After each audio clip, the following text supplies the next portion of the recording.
एमयूआई Goku literally Saitama को one shot कर सकता है और मैं ये साइतामा की लिमिटलेस कॉन्सेप्ट से ही बताऊंगा। बायफिट्स गोकू साइतामा से बहुत ऊपर है, लेकिन लोग समझते हैं कि लिमिटलेस कॉन्सेप्ट से साइतामा गोकू को डिफीट कर सकता है, पर ऐसा बिल्कुल भी नहीं है। अगर हम गोकू का एक फॉर्म ले जो इक्विवेलेंट हो साइतामा से, तो वो सुपर सेन ब्लू होगा। और अब अज्यूम करो कि गोकू सुपर सेन ब्लू का पावर लेवल है 50,000। इसका मतलब साइतामा और कॉस्मिक गारू इन दोनों का पावर लेवल भी इसी अराउंड होना चाहिए। अब जिस वक्त साइतामा और कॉस्मिक गारू की फाइट हुई थी, साइतामा गारू को वन शॉट नहीं कर पा रहा था, बल्कि वो दोनों सेम ही लेवल पे फाइट कर रहे थे। जहां साइतामा की ड्यूरेबिलिटी स्लाइट एच पे थी। अब अर्थ से लेके मून तक फाइट करने के बाद वो पॉइंट आया जब साइतामा की पावर्स बूस्ट हो गई और उसने फाइट का पूरा कंट्रोल ले लिया। और ये चीज़ हमें ये दिखाती है कि साइतामा को अपनी लिमिट्स को एक्सटेंड करने के लिए फाइट करना पड़ता है।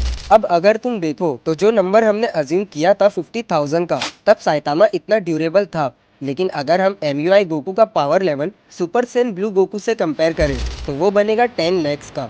अब अगर साइतामा को लिमिटलेस का टैग भले ही मिला हो, पर यह भी कहीं नहीं लिखा है कि उसने किस पॉइंट तक अपनी पावर्स एक्सटेंड की हुई है।